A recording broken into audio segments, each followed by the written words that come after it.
ചരിത്രം കുറിച്ച ആക്സിയം 4 ബഹിരാകാശ പേടകം വിജയകരമായ ഡോക്കിങ്ങിന് ശേഷം ബഹിരാകാശ സഞ്ചാരികൾ ബഹിരാകാശ നിലയത്തിൽ എത്തി. ഇന്ത്യൻ സമയം 4:01 ഡോക്കിംഗ് പൂർത്തിയായത്. ഇന്നലെ ഉച്ചയ്ക്ക് 12:01 ആക്സിയം 4 വിക്ഷേപണം നടന്നത്. ഐസൻ ജോസ് ഒരിക്കൽ കൂടി ചേരുന്നു വിവരങ്ങളുമായി. ഐസൻ.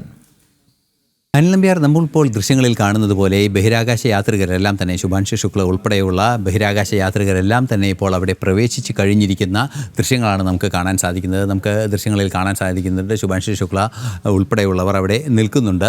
ഇത് നേരത്തെ നമ്മൾ കണ്ടത്, അതായത് പ്രവേശിച്ച ദൃശ്യങ്ങളാണ്. നേരത്തെ നമ്മൾ സൂചിപ്പിച്ചതുപോലെ 4:01 വളരെ കൃത്യമായി 4:01 ഭാരതം സമയം 4:01 ബഹിരാകാശ നിലയത്തിൽ ഡ്രാഗൺ പേടകം ഡോക്ക് ചെയ്യുകയും ചെയ്തിരുന്നു. ഡോക്ക് ചെയ്തതിന് ശേഷം അവർ പുറത്തേക്ക് ഇറങ്ങുന്നതിന് മുന്നോടിയായി 2 വെസ്റ്റിബ്യൂൾസ്, അതായത് ഈ പേടകത്തിൽ നിന്ന് ബഹിരാകാശ നിലയത്തിലേക്കും തിരിച്ചുമുള്ള ആ യാത്രയ്ക്കുള്ള ഒരു ട്യൂബ് പോലുള്ളൊരു സംവിധാനമുണ്ട്, ഒരു കുഴൽ പോലുള്ളൊരു സംവിധാനമുണ്ട്.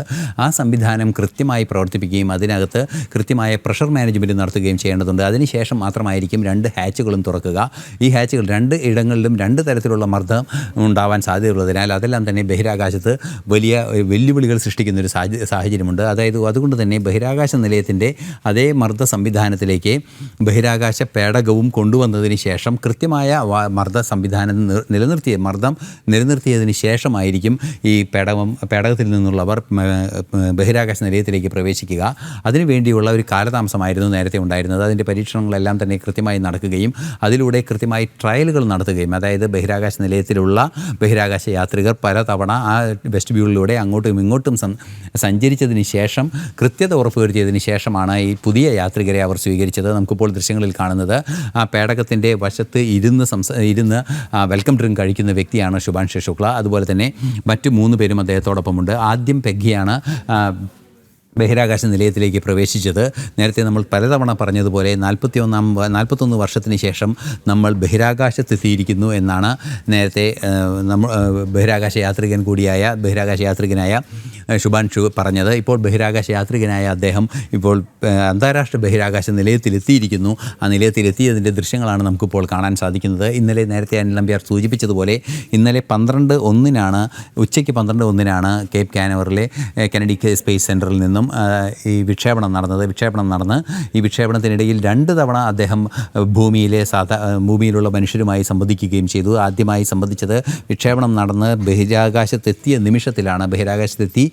ബഹിരാകാശ നിലയത്തെ പിന്തുടർന്നുകൊണ്ടുള്ള യാത്ര ആദ്യഘട്ടത്തിൽ നടക്കും. ആ ആദ്യഘട്ടത്തിൽ നടക്കുന്ന ബഹിരാകാശ നിലയത്തെ പിന്തുടർന്നുകൊണ്ട് നടക്കുന്ന ആ യാത്രാവേളയിലാണ് ഇപ്പോൾ നമുക്ക് കാണാൻ സാധിക്കുന്നത് ബഹിരാകാശ നിലയത്തിൽ നിന്നും എത്തിയ ആ സന്ദർഭങ്ങളാണ്. അതായത് ബഹിരാകാശ നിലയത്തിലേക്ക് അവർ പ്രവേശിക്കുന്ന സന്ദർഭങ്ങളാണ്. പല ഘട്ടങ്ങളിലായി ഈ വെസ്റ്റിബ്യൂളിലൂടെ അവർ കടന്നു വരുന്നു. അതിൻ്റെ ഓരോ ഘട്ടങ്ങളിലും അവരെ സ്വീകരിക്കാൻ ബഹിരാകാശ നിലയത്തിലെ യാത്രികരുണ്ടായിരുന്നു. ആ യാത്രികരെല്ലാം തന്നെ ഇപ്പോൾ കാണുന്നതാണ് ബഹിരാകാശ നിലയത്തിലെ ദൃശ്യങ്ങൾ.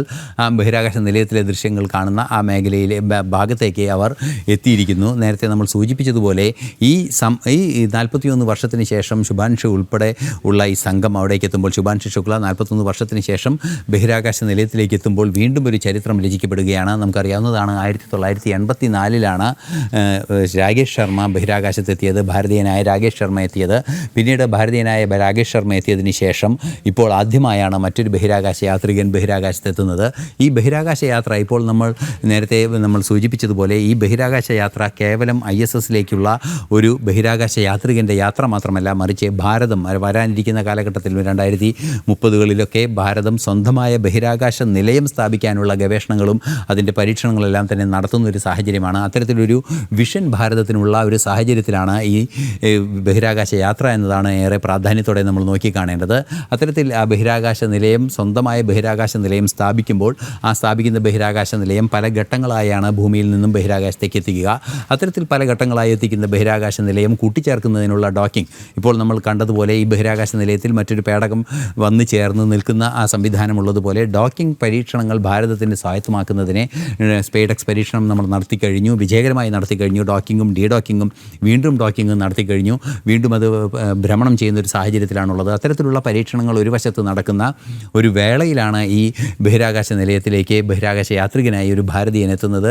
ആ ഭാരതീയൻ എത്തുന്നത് ഏറെ കൗതുകകരവും ഏറെ ഗൗരവമുള്ള ഒരു വിഷയമാകുന്നു എന്നതിനപ്പുറം ഭാരതത്തിൻ്റെ ഭാവിയിലെ ബഹിരാകാശ സ്വപ്നങ്ങളെ സാക്ഷാത്കരിക്കുന്നതിനുള്ള നീക്കങ്ങളുടെ അല്ലെങ്കിൽ ആ തുടർച്ചയുടെ ആദ്യ ചുവട് കൂടിയാണ് ഇപ്പോൾ നടന്നിരിക്കുന്നത്. അനിൽ നമ്പ്യാർ.